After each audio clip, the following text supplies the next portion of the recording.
ও নবীর উম্মতেরা সাবধান, খুবই সতর্ক। এই সময় ঈমান বড় দামি জিনিস।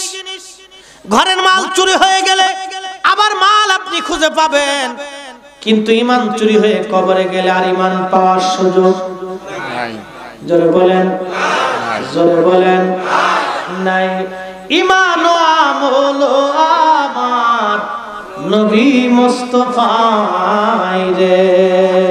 আমার হযরত পীর বলতেন, ঈমান ও আমল আমার নবী মুস্তাফায় রে।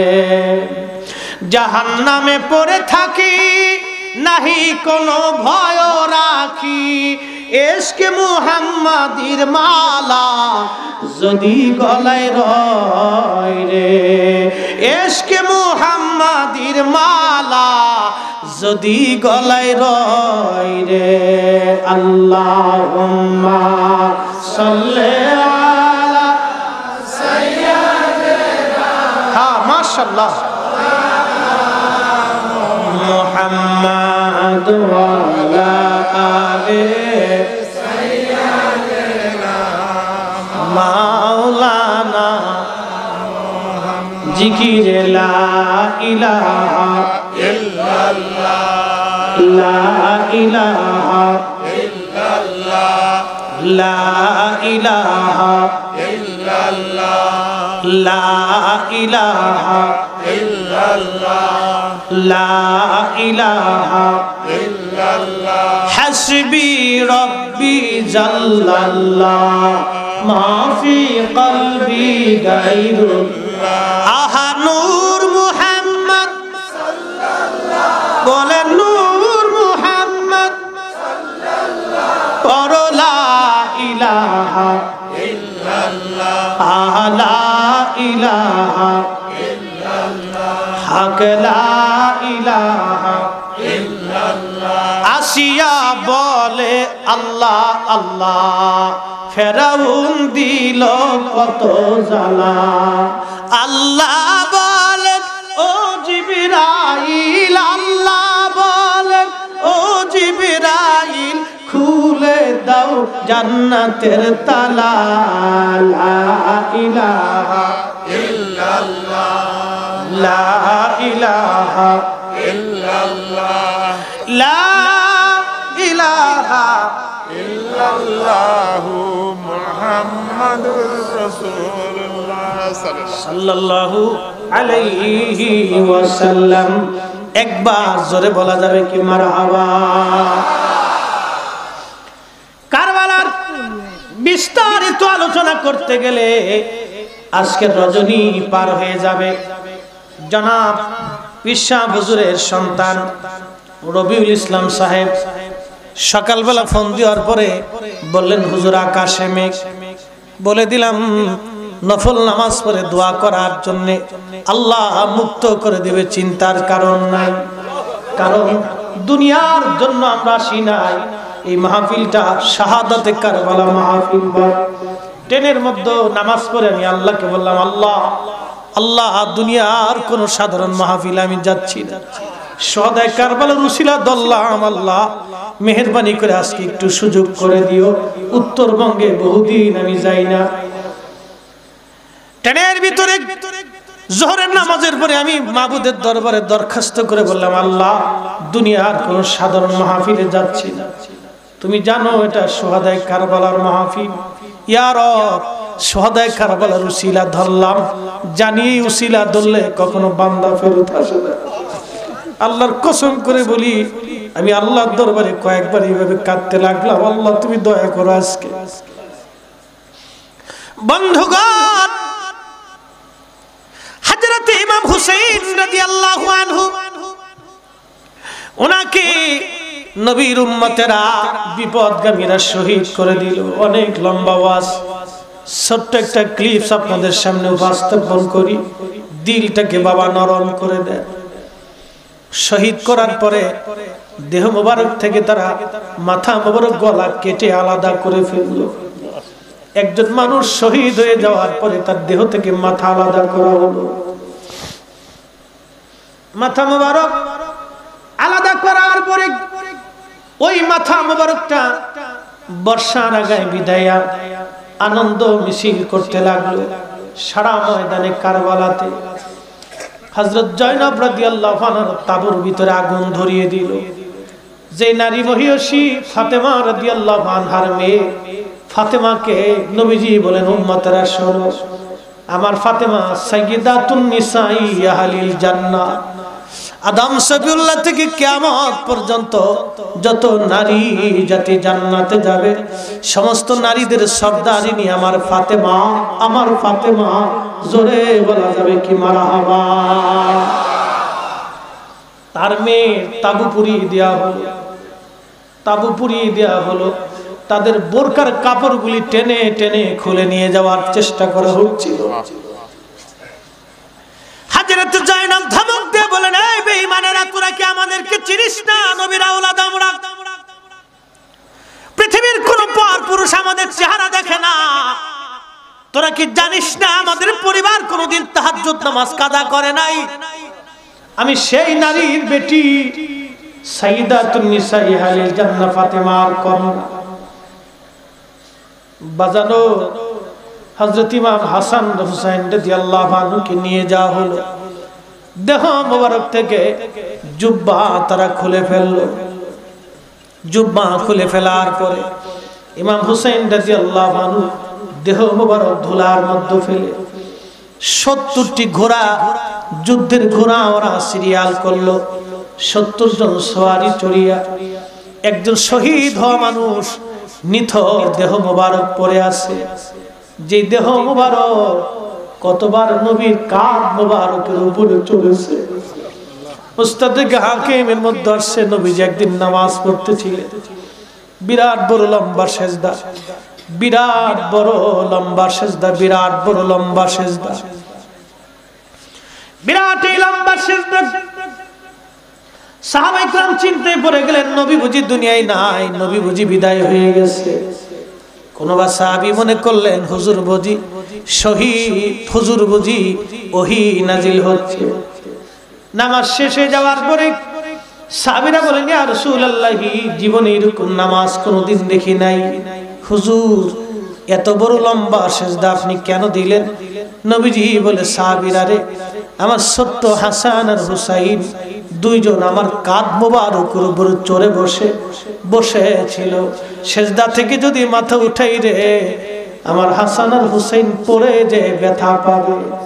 আমি নবী চাই না তাদের অন্তরে কষ্ট পাক। জোরে বলা যাবে কি মারহাবা। আরে যাদের অন্তরে নবী পর্যন্ত ব্যথা দেন নাই, তাদের দেহ বিবস্ত্র করিয়া ইমামে মাকামের দেহ মোবারকের উপর দিয়া 70টা ঘোড়া দাবড়াইতে লাগলো। ঘোড়ার পায়ের আঘাতে আঘাতে দেহ মোবারক দলিত মলিত হচ্ছিল, দেহ মোবারক দলিত মলিত হচ্ছিল। চামড়া গোশতগুলি বাপ খসে খসে পড়তেছিল। এই দৃশ্য দেখে হযরত জয়নব রাদিয়াল্লাহু আনহা সহ্য করতে পারেন নাই। দৌড়াইয়া ভাইয়ের জিসম মোবারকের পাশে দাঁড়াইয়া মদিনার দিকে তাকায় তিনি কাঁদতেছিলেন আর বলতেছিলেন, ইয়া মুহাম্মদ, ইয়া মুহাম্মদ সাল্লা আলাইকাল্লাহ, ইয়া মুহাম্মদ সাল্লা আলাইকাল্লাহ। হে নানা গো, দেখো তোমার উম্মতেরা হুসাইনের সঙ্গে কেমন আচরণ করে। যাদের গায়ে মশা মাছি বসতে দাও নাই, যারা কাঁদলে তুমি নানা খাও নাই, যারা না ঘুমাইলে তুমি নানা ঘুমাও নাই। নানা গো, দেখো তোমার উম্মতেরা কেমন আচরণ করে। কারবালার পুবালি বাতাস আপনার হুসাইনের শরীর দিয়ে ধুলিবালি সরাইতেছে। এই কান্না দেখে ওদের মায়া লাগে নাই, মায়া লাগে নাই। ইবনে আব্বাস রাদিয়াল্লাহু আনহুমা কাবা ঘরের সঙ্গে হেলান দিয়ে তখন ঘুমিয়ে পড়েছিলেন। মুসলমান শুনে যান। ইমাম ইবনে কাসির এই হাদিস খানা লেখছে, হাযা হাদিসুন সানাতুন জাগি, এই হাদিসের সনদ বড় মজবুত। ইবনে আব্বাস কাবা ঘরের সঙ্গে হেলান দিয়ে ঘুমিয়েছিলেন। স্বপ্নের ঘরে দেখে আমার নবীজির হাত মোবারকের মধ্যে রক্ত দেখা যায়। নবীজি কেঁদে কেঁদে মক্কার দিকে দৌড়ে আসতেছে। আল্লাহর নবীর চুল দাড়ি মোবারক এলোমেলো, ধুলাবালি গায়ে লাগানো। নবী কাঁদে আর বলে, ইবনে আব্বাস রে, মক্কায় খবর দাও। ইবনে আব্বাস কেঁদে দিয়ে বলেন, ইয়া নবী আল্লাহ, জীবনে তো কোনোদিন আপনার হাতে এরকম রক্ত দেখি নাই, আপনার চুল দাড়ি মোবারক এলোমেলো দেখি নাই, ধুলাবালি গায়ে লাগানো কেন? নবী গো, আপনি এইভাবে কাঁদতেছেন কেন? নবী কাঁদেন কেন? আল্লাহর নবী চোখের পানি ছেড়ে দিয়ে বলি, ইবনে আব্বাস রে, মক্কায় খবর দাও, আমার হুসাইন আর দুধে, আমার হুসাইনের শাহাদাতের সময় আমি নবী তার পাশে ছিলাম। আমার হুসাইনের রক্তগুলি নিয়ে আমি আল্লাহর দরবারে যাইতেছি রে ইবনে আব্বাস। এই যে আমার হাতে রক্ত, আমার হুসাইনের সাথীদের রক্তগুলি নিয়ে আমি আল্লাহর আদালতে যাইতেছি, খবর দাও আমার হুসাইন আর নাই। ইবনে আব্বাসের ঘুম ভেঙে গেল। সারা মক্কায় দৌড়ায় বলে, মক্কাবাসী শুনছো, আমাদের হুসাইন আর নাই, হুসাইন আর নাই, হুসাইন শহীদ হয়ে গেছে রে মক্কাবাসী। মক্কার মানুষ বলল, ইবনে আব্বাস তুমি কেমনে জানো হুসাইন নাই? বলে, আমি কাবা ঘরের সঙ্গে হেলান দিয়ে ঘুমিয়েছিলাম, স্বপ্নে দেখি নবীর হাত মোবারকের মধ্যে রক্ত, গা মোবারকে ধুলাবালি, চুল দাড়ি মোবারক এলোমেলো। নবী কেঁদে কেঁদে কেঁদে কেঁদে মক্কার দিকে আসতেছিলেন। জিজ্ঞেস করার পরে বললেন, নবী হুসাইনের শাহাদাতের সময় হুসাইনের পাশেই ছিলেন, রক্ত নিয়ে আল্লাহর আদালতে যাইতেছেন, আর আমাকে খবর দিতে বলেছেন। মক্কায় কান্নার রোল পড়ে গেল। তার 22 দিন পরে মক্কায় খবর আসলো, হুসাইন কারবালায় শহীদ। কারবালায় শহীদ। ইবনে আব্বাস যেই সময় খবর দিয়েছিলেন, এই সময় ওনার শরীর মোবারকের উপর দিয়ে ঘোড়া দাপড়াইতেছিল। আল্লাহর নবী বলেন, মান রাআনি ফিল মানামি ফাকাদ রাআল হক, রাওয়াহুল বুখারী কিতাবুর রুইয়া। নবী আমার বলেন, উম্মত যদি আমাকে স্বপ্ন দেখো, বাস্তবে আমি নবীকে দেখছো। আল্লাহু আকবার জোরে বলেন। তাহলে নবী আসে না ছবি আসে? নবী আসে। জোরে বলেন, নবী না ছবি? নবী। আর জোরে মাসালা বুঝাই দিয়ে যাচ্ছি, ইমানি মাসালা, ইমানি মাসালা। ঘটনা ঘটে কারবালায়, নবী শুয়ে আছে মদিনায়, মদিনার নবী কারবালায়। ইবনে আব্বাস কাবা ঘরে হেলান দিয়ে ঘুমায়। কারবালা থেকে রক্ত নিয়ে কাবা, নবীজি কাবা বাইতুল্লাহ শরীফে মক্কাতুল মুকাররমা, মক্কাতুল মুকাররমা থেকে আল্লাহর আদালতে যেই নবী মদিনার থেকে বের হয়ে যেই নবীজি সহদায় কারবালাতে উপস্থিত হতে পারে, সেই নবী মক্কাতে আসতে পারে, মক্কা থেকে আল্লাহর আদালতে যাইতে পারে। নবীর ইচ্ছা হলে আজকের মাহফিলেও নবী আসতে পারে। কথা বলেন ঠিক কিনা? তোমার বিশ্বাস হয় না, তোমার বিশ্বাস নিয়ে তুমি থাকো, আমরা সুন্নিরা বিশ্বাস করি। কথা বলেন ঠিক কিনা? তোমার ইয়াকিন নিয়ে তুমি কবরে যাবা, আমার ইয়াকিন নিয়ে আমি কবরে যাব। তাহলে আপনারা বলেন, স্বপ্নের নবী আসে না ছবি আসে? হ্যাঁ, নবী না ছবি? নবী না ছবি? নবী না ছবি? নবী না ছবি? ফাকাদ রাআল হক, সত্যই আমি নবী যাই। আল্লাহু আকবার জোরে বলেন। 1450 বছর ধরে উম্মত স্বপ্ন দেখে কিনা? দেখে। কথা বলেন না কেন? দেখে কিনা? কিয়ামত পর্যন্ত দেখবে কিনা? দেখবে কিনা? তাহলে নবী না ছবি? নবী না ছবি? স্বপ্নের আর একটা ঘটনা শোনাই না, কষ্ট হবে আপনাদের। ভারতের দিল্লির আদালত, সময়টা ব্রিটিশ পিরিয়ড। দিল্লিতে একটা সবচেয়ে বড় ডাকাত ছিল, তার নাম ছিল আব্দুর রহমান। এই আব্দুর রহমান ছিল বিরাট বড়, দিল্লির সবচেয়ে বড় ডাকাত। বিরাট তার একটা দল ছিল, তাদের কাজ ছিল বিভিন্ন জায়গায় ডাকাতি করে মানুষকে খুন করা, আর নারীদেরকে ধরে এনে তাদের ইজ্জত তারা লুণ্ঠন করত। বাজান খুব বিভৎস এবং ভয়াবহ ছিল। আব্দুর রহমান আর তার দলবল একদিন দিল্লির পাহাড়ি অঞ্চল থেকে একটা পরমা সুন্দরী মেয়েকে ধরে নিয়ে আসছে, খুব নুরানি চেহারা, এত সুন্দর মেয়ে জীবনেও কোনোদিন ওরা দেখে নাই। পরমা সুন্দরী মেয়েটাকে নিয়ে আসার পরে আব্দুর রহমানের সঙ্গী সাথী যারা ছিল এরা বলল, আব্দুর রহমান এই মেয়েটা পরমা সুন্দরী, এমন সুন্দরী মেয়ে কোনোদিন আমরা দেখি নাই। যখন মেয়েটার ধর্ষিতা হতে যাবে এমন সময় মেয়েটা কাঁদতেছিল আর বলতেছিল, মেয়ে সাইয়েদ হো, মেয়ে আওলাদে রাসূল হো। পরে আমি নবী বংশের একজন মানুষ, নবী বংশের একটা সন্তান, তোমরা আমার ইজ্জত লুণ্ঠন করো না, আমি নবী বংশের আওলাদ। আব্দুর রহমানের হৃদয়ের ভিতরে নাড়া দিয়ে বসছে, টিম প্রধান আব্দুর রহমানের হৃদয়ের ভিতরে নাড়া দিয়ে বসছে। নাড়াটা কি?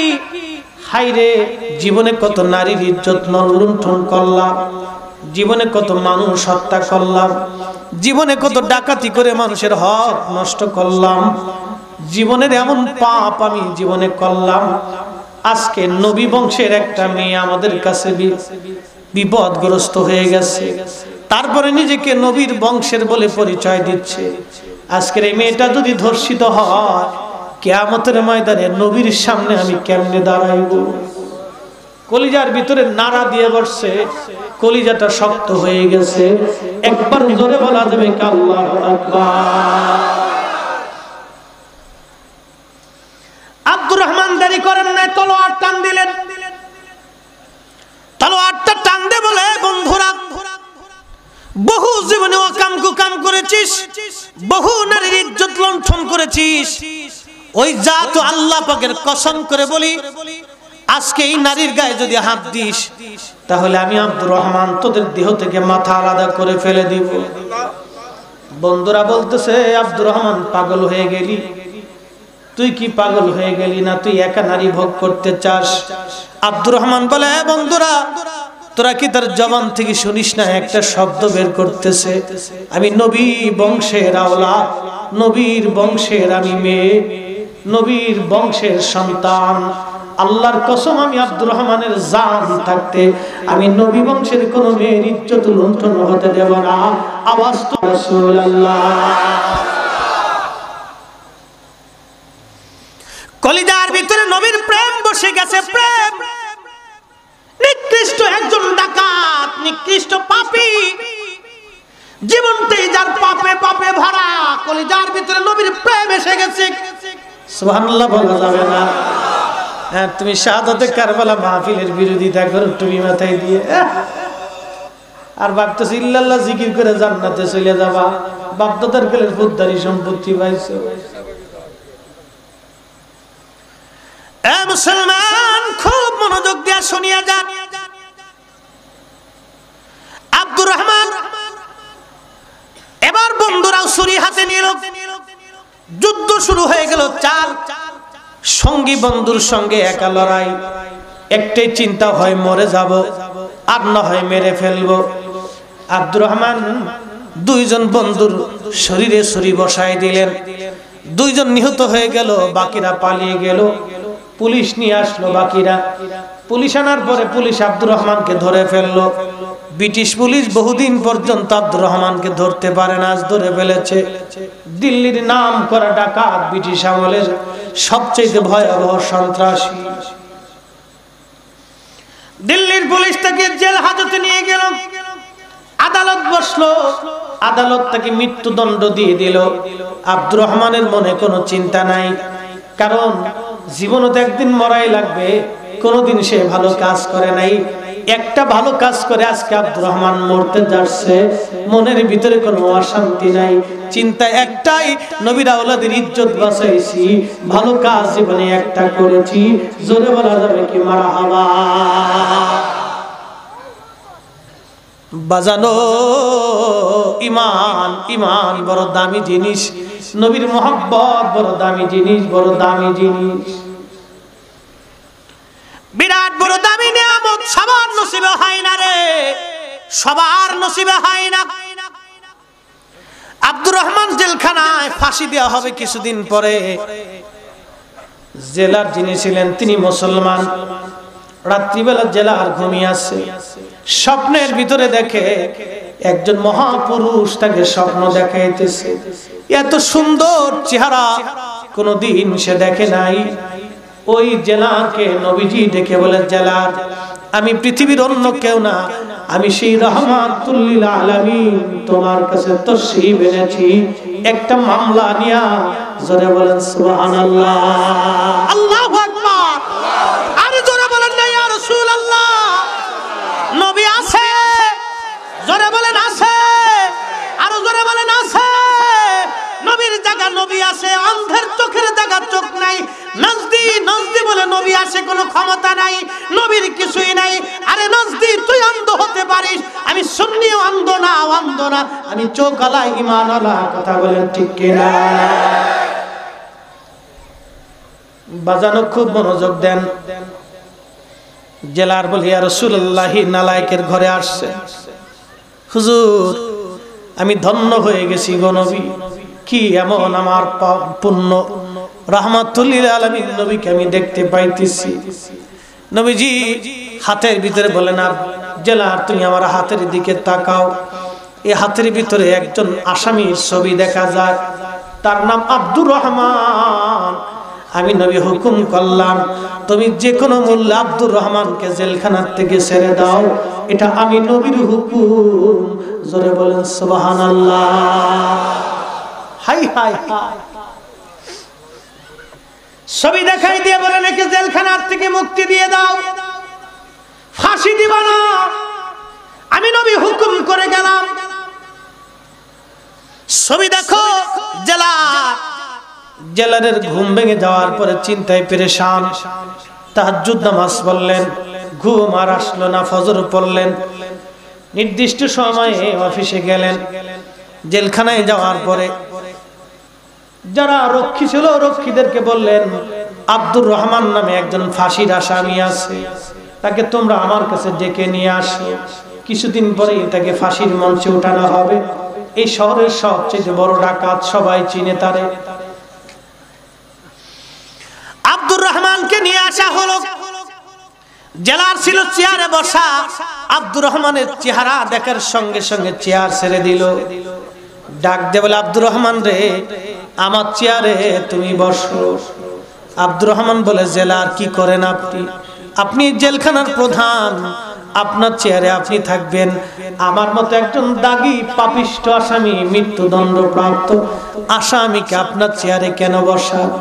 জেলার চোখের পানি ছেড়ে দিয়ে বলে, আব্দুর রহমান রে, তোমার কারণেই আমার বুলন্দ নসিব নবী দেখা শুরু হয়ে গেছে। তুমি মোদের আশার আলো, তাই তো তোমার বাসি ভালো। তুমি মোদের আশার আলো, তাই তো তোমায় বাসি ভালো। হৃদয় নামের ফুলদানিতে, হৃদয় নামের ফুলদানি গেথে রেখেছি প্রেমের মালা। ইয়া রাসূলুল্লাহ, ইয়া হাবিবাল্লাহ, ইয়া রাসূলুল্লাহ, ইয়া হাবিবাল্লাহ, ইয়া রাসূলুল্লাহ।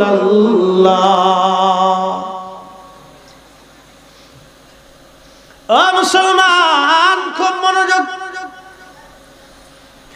আব্দুর রহমানকে চেয়ারে বসাইলেন। জেলার ডেকে বললেন, আব্দুর রহমানের কয়েদির আসামির ওই সব শিকল খুলে দাও। খুলে দেয়া হলো। চেয়ারে বসাইলেন। আব্দুর রহমানকে জেলার প্রশ্ন করলেন, আব্দুর রহমান, তুমি এমন কি কাজ করছো যে কাজের জন্য আমার নবীজি কালকে আমার রাত্রি স্বপ্ন দেখাইছে? আব্দুর রহমানের চোখ বেয়ে বেয়ে পানি আসতেছে। জেলার রে, নবী কি স্বপ্ন দেখাইছে বলো? বলে আব্দুর রহমান, তোমার হাতের আমি শিকল খুলে দিয়েছি, বেরি খুলে দিয়েছি, পায়ে মুক্ত করে দিলাম তোমাকে, এখান থেকে তুমি চলে যাবে আব্দুর রহমান। নবীজি কাল হুকুম প্রদান করছে। আব্দুর রহমান বলে, জেলার এটা আমার বিশ্বাস হয় না, রহমতের নবী আমার জন্য তোমার কাছে সে হুকুম দিবে, আমি বিশ্বাস করতে আমার কষ্ট হচ্ছে। আমার মতো পাপীর জন্য নবী আসবে, এটা কেমন? আমার মতো নিকৃষ্ট পাপী এই সৃষ্টি জগতের কেউ আছে বলে আমার জানা নাই। জীবনে এমন কোন খারাপ কাজ নাই যে আমি আব্দুর রহমান নিজে না করছি। আব্দুর রহমান ডেকে বলে, জেলার কি এমন কথা তুমি বললে? জেলার বলে, আব্দুর রহমান আল্লাহর কসম করে বলে, কালকে রাত্রিবেলা স্বপ্ন দেখলাম নবীজি আসলেন, হাতের মধ্যে তোমার চেহারা দেখায়। নবী বলেন, আব্দুর রহমান, আমার একজন আসামি মৃত্যুদণ্ড প্রাপ্ত, তাকে ছেড়ে দাও। নবী হুকুম করে গেল, তোমার সমস্ত শিকল রশি বেরি সব খুলে দিলাম রে। রে আব্দুর রহমান, তুমি মুক্ত চলে যেতে পারো। রহমতের নবী তোমাকে ছেড়ে দিতে হুকুম প্রদান করেছেন। আব্দুর রহমান, তবে যাওয়ার আগে বলে দিয়ে যাও, এমন কি আমল তুমি করছো যে আমলের কারণে রহমতের নবী তোমার মুক্তির জন্য আমাকে হুকুম করে যায়? দুনিয়ায় মুক্তির জন্য যেই নবী হুকুম করে গেল, তোমাকে ভালোবেসে কি আমল করছো আমাকে বলে দিয়ে যাও।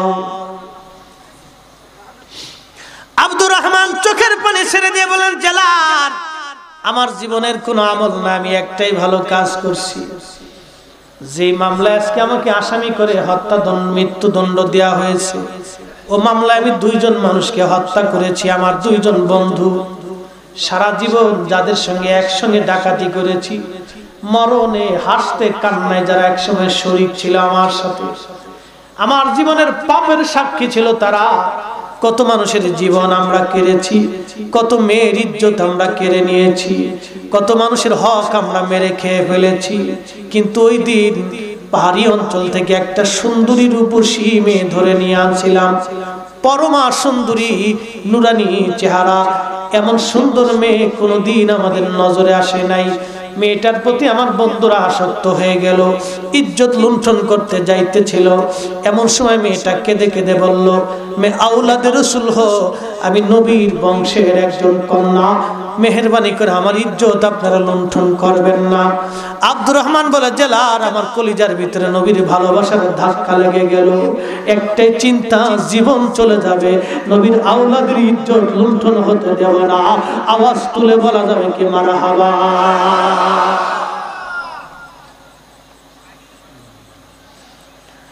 আরে সুন্নি মুসলমান, খুবই মনোযোগ দিয়া শুনিয়া যান।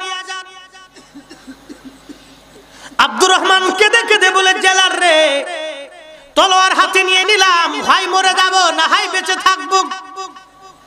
হয় মরে যাব, আজকে মরার জন্য তৈরি হয়ে গেলাম।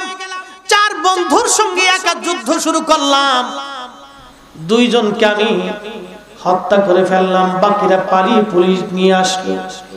আজকে আমি আব্দুর রহমান আপনার সামনে, নবীজি যদি আসে তাহলে ওই কারণেই নবীর আওলাদের ইজ্জত বাঁচানোর জন্য আমার নবী তোমার কাছে এসে আমাকে মুক্ত করে দিতে বলে গিয়েছে। জেলারের চোখ বে পানি পড়তেছিল। জেলার দিকে বলে, আব্দুর রহমান তুমি চলে যাও, চাকরি থাক বা না থাক, জীবন যাক বা যাক, নবীর হুকুম আমাকে মানতেই হবে। আওয়াজ তুলে বলা যাবে কি আল্লাহু আকবার। তাহলে বলেন, নবী আসে না ছবি আসে? নবী না ছবি? নবী না ছবি? যারা বলেন নবীর ক্ষমতা নাই, ওরাই সবচেয়ে বড় বেদাতি। এই কথা বলেন বেদাতি, আরো জোরে বলেন বেদাতি। ওরা বলে তোমরা নামাজের পরে দোয়া করো, তোরা বেদাতি। তোরা বরাত পালন করো, তোমরা বেদাতি। তোমরা ওই যে লাইলা কি বলে মিলাদুন নবী পালন করো, তোরা বেদাতি। আরে পাগলের গোষ্ঠী, শুনে যা, বেদাতি শুনে যাও। যারা আমার নবী আসতে পারে, উম্মতের কঠিন সময় নবী উপকার করতে পারে, বিশ্বাস করতে পারে না, ওরাই হলো অরিজিনাল বেদাতি। নবীর হাদিস মিথ্যা করে দাও, বুখারীর হাদিস উল্টাও, কিয়ামত পর্যন্ত সময় দিয়ে গেল। যাও, একদিন দুই দিন দিছি না, আমি মুফতি জহুরুল ইসলাম ফরিদি, কিয়ামত পর্যন্ত সময়। হয় নবীর কথা সত্য নয়, তোমাদের আকীদা সত্য। এই জন্য কিয়ামতের ময়দানে বহু বেদাতীকে আল্লাহ জাহান্নামে পাঠিয়ে দিয়ে বলবে, ফাযুকুল আযাবা বিমা কুনতুম তাকফুরুন। রে বেদাতীর দল, জাহান্নামে চলে যা। এই জন্যই যাবি। আকাফারতুম বাদা ঈমানিকুম, ঈমান আনার পরে তোরা বেঈমান হয়েছিলি। ঈমান আনার পরে তোরা বেঈমান হয়েছিলি। ঈমান আনার পরে তোরা বেঈমান হয়েছিলি। ঈমান আনার পরে, আচ্ছা বলেন, লা ইলাহা ইল্লাল্লাহ, আল্লাহ ছাড়া কোনো মাবুদ আছে? আছে? জোরে বলেন আছে। খুব মনোযোগ দিবেন। জিবরাইল আমিন নবীজির কাছে আসলেন। হাদিসে জিবরাইল বলতেন, ধবধবে সাদা জুব্বা পরিহিত, কিসমিসে কালো চুল দাড়ি। জিবরাইল, তার 600 পাখা আছে। অ্যাটেনশন প্লিজ, খুব মনোযোগ দিয়ে শুনবেন। জিবরাইলের পাখা কত? 600 পাখা হলো 600, তৈরি করা সরাসরি নূর দিয়ে। সাহাবায়ে আজমাইন নবীজির সামনে মসজিদে নববীতে বসে রয়েছেন। ধবধবে সাদা পোশাক পরিহিত জিবরাইল আসলেন। কিসমিসে কালো চুল, শরীরে সফরের কোনো চিহ্ন নাই, পোশাক খুব ধবধবে।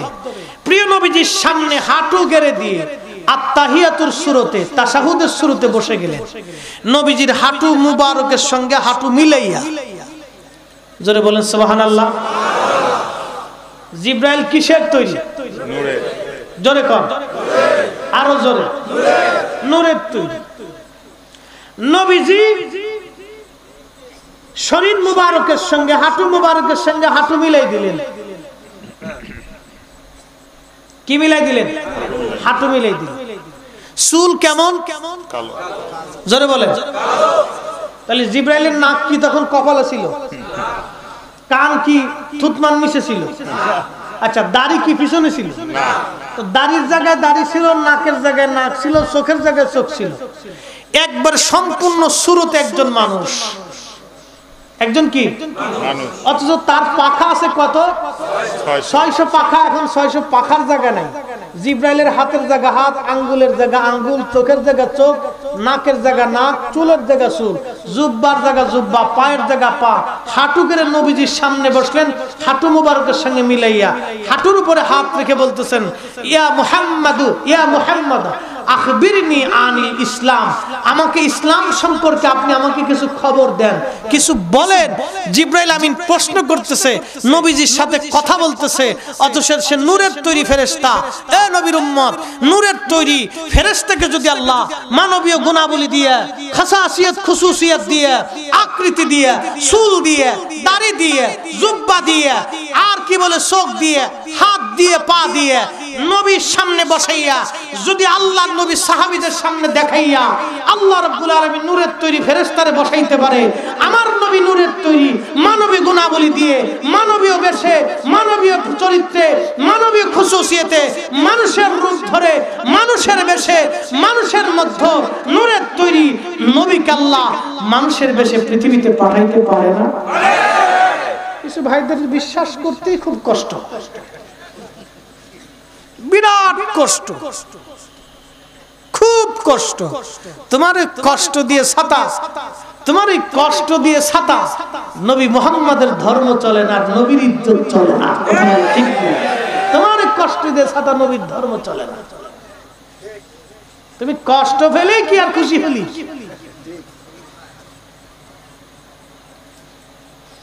হাদিসে জিবরাইল সহিহুল বুখারী শাইখাইন এই হাদিস লিখেছেন। হাদিসে জিবরাইলের মধ্যে আসছে, নবীজি তখন বলেন, আনতা শাহাদা আল্লাহ ইলাহা ইল্লাল্লাহ, ইসলাম হলো প্রথম তুমি সাক্ষ্য দিবে লা ইলাহা ইল্লাল্লাহ, আল্লাহ ছাড়া আর কোনো ইলাহা নাই, কোনো মাবুদ নাই। কথা বলেন ঠিক? আচ্ছা বলেন, আমাদের রিজিক বন্টন করে কে? হ্যাঁ, জোরে বলতে হবে। 50,000 বছর আগে আমি ফরিদীকে তৈরি করার 50,000 বছর আগে আমার রব আমার তকদির নির্ধারণ করেছেন এই গাজীপুরি দরবার শরীফ নীলফামারীতে আমি আসব। এই গাজীপুরি দরবার নীলফামারীতে এইখানে আমার আজকে খাবার যা ছিল আল্লাহ 50,000 বছর আগে বাজেট করছে। আমি চেষ্টা করলেও ভালো খাবার আমার নসিবে হবে না, মন্দ খাবারও নসিব হবে না। ওই রব্বে কারীম আরশের মালিক আমার জন্য লিখে রাখছে। কিছু মানুষ আছে দেখবেন খাবারও যদি একটু নরমাল হয় তো খাইয়ে দিয়ে যাওয়ার সময় খাবার দিতে পারবি না তো দাওয়াত দিছিস কে? খাবার দিতে পারবি না তো দাওয়াত দিছিস কে? এগুলো হলো কুত্তার চাইতে খারাপ। বলে হুজুর এই কথা বললেন কেন? আপনার বাড়ির কুকুর পাশের গ্রামের কুকুরকে যদি আপনি ডাইকে নিয়ে খাবার দেন, পচা গলা যায় দেন না কেন, ওই কুকুরটা খাওয়া দাওয়া শেষ হয়ে যাওয়ার পরে আপনার সামনে একটু মুসুর দিবে। মুসুর বুঝেননি আপনারা? আমার ফরিদপুরের ভাষায় একটু মাথাটা নোয়াইয়া লেজটা গুটাইয়া আপনার সামনে একটু নাড়াচাড়া দিয়ে বলবে, মালিক যা খাওয়াইছো তোমার প্রতি আমি কৃতজ্ঞ আছি। খাবার দিচ্ছেন কিন্তু পচাটা। কুত্তার শুকরিয়া আছে, কিছু মানুষের শুকরিয়া নাই, এরা কুত্তার চাইতেও খারাপ। শুনে যান বাবা, উচিত কথা, উচিত কথাই মাওই বাজার, গরম বাতে বিলাই বাজার। বিলাই চিনেননি আপনারা? বিড়াল, বিড়াল গরম ভাত দিলে খালি আপনার গাইলেই বার, খালি মিয়াও মাও করবো। এই আমার গরম ভাত দিছিস কে? ওর ভাষায় গরম ভাত দিছিস কে? তুই জানিস আমি গরম খাইতে পারি না। গরম ভাতে বিলাই বাজার, উচিত কথাই মাওই বাজার। খুবই মনোযোগ দেন বাজানো। 50,000 বছর আগে আল্লাহ তকদির বানাইলেন। এই তকদির বানাই আল্লাহ আমাকে আপনাকে আজকে ভাগ্যবান শাহাদাতে কারবালা মাহফিলে আমরা আসতে পেরেছি। আমাদের জন্য বুলন্দ নসিব। কথা কর না কেন? একজনে বলেন ঠিক না বেঠি? বুলন্দ নসিব। আগামী বছর থেকে নিয়ত করবেন, মুহররম মাসে পারলে বাড়িতে ছোট হোক বড় হোক মিলাদ হলেও দিবেন ইনশাআল্লাহ, নিয়ত রাখবেন। এটা আমাদের কপাল কিন্তু বুলন্দ নসিব। কারণ আমরা এটা যদি করি, এটা এই আহলে বায়তকে স্মরণ করা, তাদের জন্য দোয়া করা, এটা ভাগ্য লাগে বাপ। কথা বলে ঠিক না? মুজাদ্দিদ আল ফিসানি আল ফারুক সেরহিন্দি 1000 বছরের মুজাদ্দিদ, যার কারণে উপমহাদেশের ইসলামের আকাশ পতাকা উত্তোলিত হয়েছিল। দ্বীন ইলাহির মাধ্যমে সম্রাট জাহাঙ্গীর এবং আকবর এই জমিন থেকে ইসলাম বিতাড়িত করে দিয়েছিল। ইসলামের সূর্য ডুবে যা, সেই সময় মুজাদ্দিদি তরিকার মুজাদ্দিদ আল ফিসানি সেরহিন্দি ফারুকি ইসলামের পতাকা ঝান্ডা হাতে নিয়ে বলেছিলেন, আকবর আর জাহাঙ্গীর তোমাদের এই জমিনে তোমাদের রাজত্ব হারাবে, আল্লাহর রাজত্বই টিকে থাকবে। আল্লাহু আকবার জোরে বলা যাবে না? মুজাদ্দিদ আল ফিসানি একটা শের গাইতেন সবসময় দোয়ার ভিতরে, ইলাহি বিহাক্কে বনি ফাতেমা কে বর কৌল ইমা কুনে খাতেমা अगर दावतम रद कुनी वर कबूल मना दोस्त दमाने आले रसूल इलाही बिहक्के बनी फतेमा के बर कौल इमा कुने खातेमा। अल्लाह আমি তোমার দরবারে দরখাস্ত করলাম, বনি ফাতেমা ইমাম হাসান হুসাইন এবং ফাতেমার আওলাদদের কারণে আমার দোয়াকে মঞ্জুর করো। আমার জীবনটা শেষ সময়ে কালেমার সাথে আমাকে নিও, ঈমানের সাথে নিও। একবার জোরে বলেন না মারহাবা। কিসের সাথে? কে দোয়া করে? মুজাদ্দিদ আল ফিসানি 1000 বছরের মুজাদ্দিদ, যে না আসলে দেশে ইসলামই থাকতো না। জানার নামাজ দূরের কথা, মিয়া আজান দিবা, আজান দিলে ঢোর কেটে ফেলে দিত। যে আসলে ইসলামই থাকতো না দেশে, কালেমার আওয়াজে থাকতো না দেশে, ইসলামের সূর্য ডুবে যা। তিনি উসিলা ধরছে হযরত ফাতেমার আওলাদদেরকে, আর আমার দেশের ভাই সাহেবদের কিছু আছে উসিলাই বলে লাগে। ওরে কানার জগৎ, কানা কোথাকার, উসিলা বলে লাগে না। মইরে দেখ কেমনে লাগে, উসিলা লাগে না। ওয়াজ করে গরু বেচে কে বিক্রেতা, কিনে কে ক্রেতা, মাঝখানে যিনি সমন্বয় করে তিনি কে বলে দালাল। দেখেন কি সুন্দর করে বুঝাইতেছে। আমরা চাবো কার কাছে? আল্লাহর কাছে। দিবে কে? বলে আল্লাহ। চাবে কে? বলে আমি। চাওয়া এবং পাওয়ার মাঝখানে আমাদের কেন উসিলা নামক দালাল লাগে না? উনি উসিলাকে দালাল বানাইছে। কত বড় হুজুর, সহিহ হাদিস দিয়ে ওয়াজ করে। ওরে কানার বাচ্চা, হাদিস পড়িস নাই? হযরত ওমরের মতো সাহাবী, ওমরের মতো সাহাবী মদিনাতে দুর্ভিক্ষ হলো, বুখারীতে আসছে, দুর্ভিক্ষ হলো বুখারীতে কিতাবুল ইস্তিসকার ভিতরে আসছে। দুর্ভিক্ষ হলো মদিনাতে, পানি নাই, বৃষ্টি নাই। সাহাবায়ে কেরাম এসে বলেন, আমিরুল মুমিনিন কি করবেন? হযরত ওমর হাত বাড়াই দিছে। খাদিমুর রাসূল হযরত আনাস বলতেছেন, ওমর দোয়া করে, ওয়া ইন্না কুননা নাতাবাসসালু আলাইকা বিআম্মিন নাবিয়িনা। ওগো নবীজি, ওগো আল্লাহ, ইতিপূর্বে তোমার নবীর উসিলা ধরে আমরা দোয়া করতাম, তুমি বৃষ্টি দিতা, আমাদের চাওয়া পাওয়া পুরা করতা। আল্লাহ, এখন তোমার নবীজির চাচা হযরত আব্বাসের উসিলা ধরলাম। সুবহানাল্লাহ করেন না? নবীজির চাচার উসিলা ধরলাম। হযরত ওমর দোয়া করে, আরে ওমরকে, ওমরের জুতার ধুলা যদি এক পাল্লায় থাও, তোমাদের 14 গোষ্ঠীর মোল্লা আর এক পাল্লায় দিলে, হযরত ওমরের পায়ের জুতার ধুলার একটা অংশ কোটি কোটি ভাগ করলে একটা অণু পরিমাণ ওজনের সমান হবে না। কথা বলেন ঠিক কিনা? কিনার মতো মহান মানুষ উসিলা ধরছে, আর তোর উসিলা লাগে না রে কানার ঘরের কানা। আসলেই তুই অরিজিনাল কানা। এসব দেখি কানা হাট বাজার, এক কানা কই আর এক কানারে চলো এবার ভব পারে। ওরে নিজে কানা পথ চিনে না, কতক্ষণ না কেন? নিজে কানা পথ চিনে না, পরকে ডাকে বারংবার। এসব দেখি কানার হাট বাজার।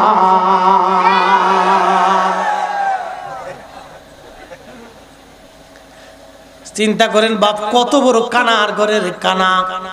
খারাপ কইছি? গালি দিছি আমি? এটা কি গালাগালি? মুখ খারাপ হইছে? কানার ঘরের, কানার ঘরের, কানার ঘরের 14 গোষ্ঠী কানা, ও জীবনটাই কানা। হায় রে কপাল! হযরত ওমরের মতো সাহাবী, আপনি কল্পনা করতে পারবেন যে রাস্তা দিয়ে ওমর হাইতে যাইতো, সেই রাস্তা দিয়ে শয়তান ডরে গেছে না। আজকে হযরত ওমর যদি বাইসে থাকতো, এই মৌলভীকে জুতা দিয়ে পিটাইয়া বাংলাদেশ সারা করে দিত। কথা বলেন বেটা, আমার মতো ওমরের মতো বেটা আমি হযরত নবীর চাচার উসিলা ধরে বৃষ্টি নামাইছি, আর তোর উসিলা লাগে না কানা, তুই উসিলার দালাল বানাইছিস। সায় থেকে জুতা দিয়ে কাইটা মতো দেব, জুতা মেরে তোকে সোজা করে দেব। ধর্ম শিখাচ্ছ না? তোমার কাছ থেকে ধর্ম শিখবো? ধর্ম সাহাবে কেরাম শিখাই গেছে। এ মুসলমান, খুবই সাবধান। হযরত ওমরের মতো সাহাবীরা উসিলা ধরেছেন। শুধু ওমর একা না, ওই জামানার বড় বড় সাহাবীরা উসিলা ধরছেন। সুনানুদ দারিমির বিশুদ্ধ সনদে ইমাম দারিমি হাদিস লিখেছেন, হাফিজুদ দুনিয়া। ইমাম দারিমি হাফিজুদ দুনিয়া। হাফিজুদ দুনিয়া বুঝেননি? দুনিয়ার এমন কোন হাদিস নাই যে হাদিস ইমাম দারিমি না জানতেন। সুবহানাল্লাহ কর। মুহাদ্দিস যারা তারা ওনাকে চিনবে। হাফিজুদ দুনিয়া কারে কয়?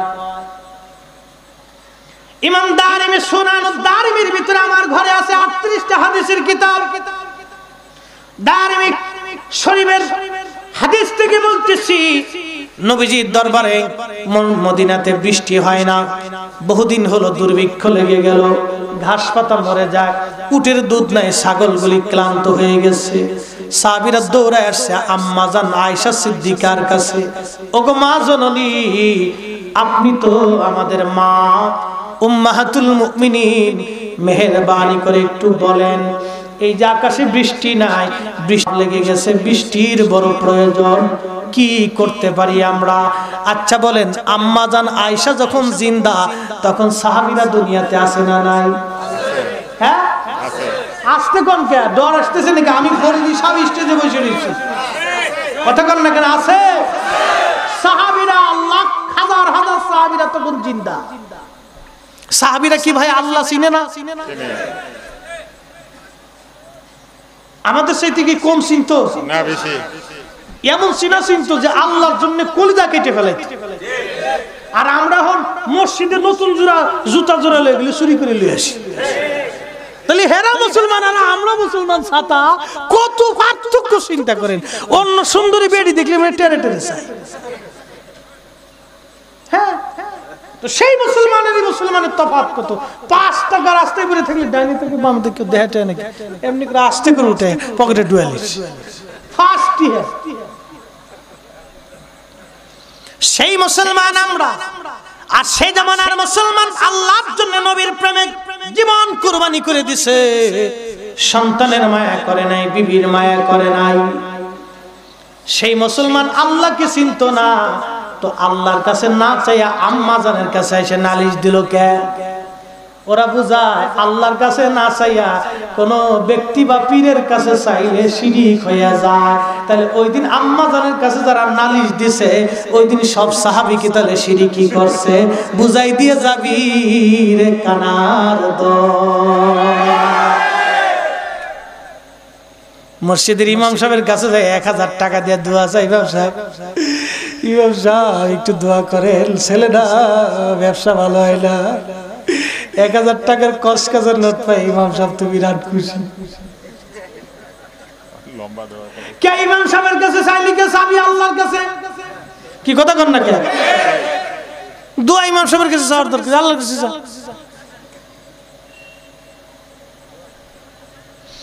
এই সময় শিরিক হয় না, খালি পীরের নাম নিলে শিরিক হয়। কি কথা কন না কেন? তার মানে হলো পীরের কাছে গেলেই ওদের গাত্রদাহ শুরু হয়। কারণ পীরের কাছে আসলে তো উম্মত নবীর পাগল হয়, ইশকে রাসূলের পাগল হয়, সুন্নি হয়ে যায়, ওকে সহ্য হইতেছে না। কথা কন না কেন?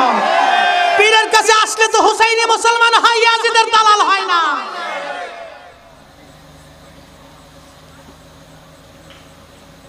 শুনিয়া যান উত্তরবঙ্গের নীলফামারীর মুসলমানেরা,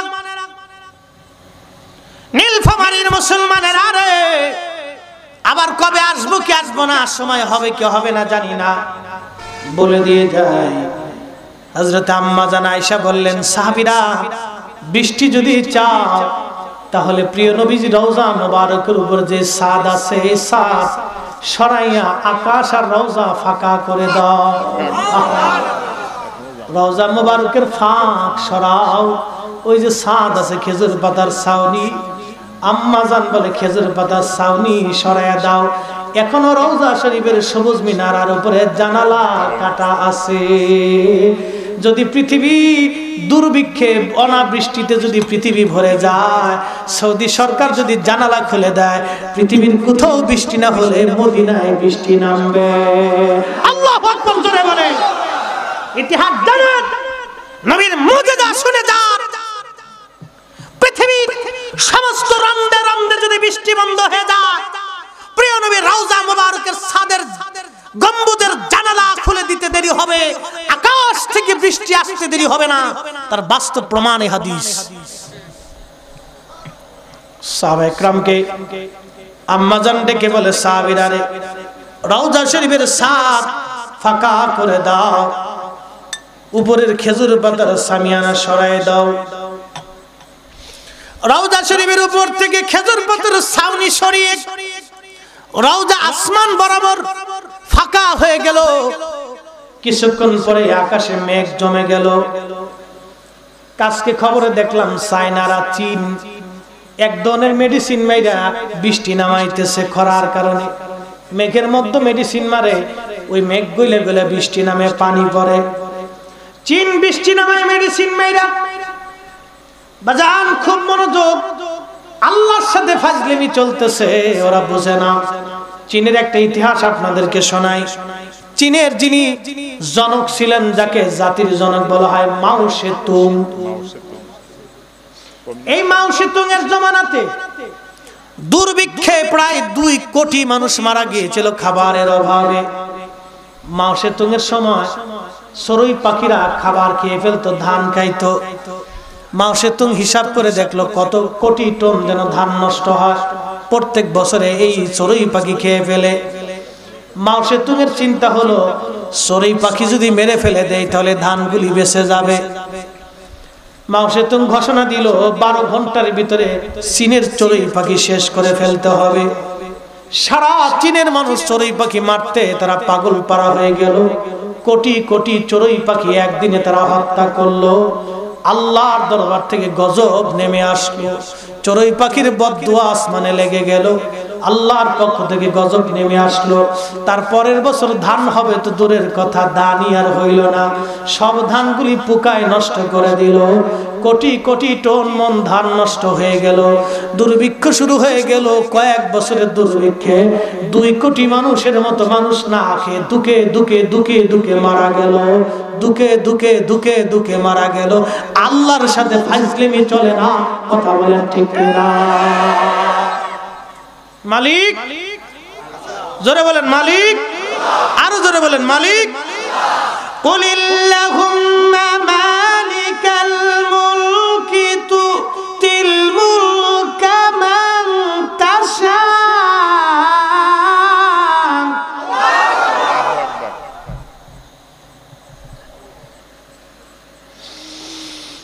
ওয়া তানজিউল মুলকা মিম্মান তাশা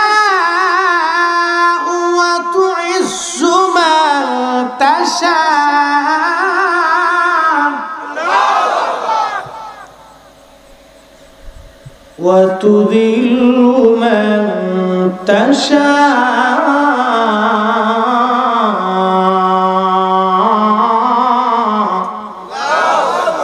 ইজ্জতের মালিক যিনি দেন তিনি ছিনায় নেন, যিনি দেন তিনি ছিনায় নেন। বাজান মুলকের মালিককে, রাজত্বের মালিককে, যিনি দেন তিনি ছিনায় নেন, যিনি দেন তিনি ছিনায় নেন। ও মুসলমান, খুবই মনোযোগ। রওজা শরীফের ছাদ খুলে দেয়া হলো। একেবারে 7 দিন বৃষ্টি নামতে শুরু হলো মদিনাতে। বৃষ্টি নেমে নেমে নেমে নেমে খাল বিল যা ছিল বৃষ্টিতে ভরে গেল। মাটির বাড়িগুলি ভেঙে যাওয়ার উপক্রম হলো।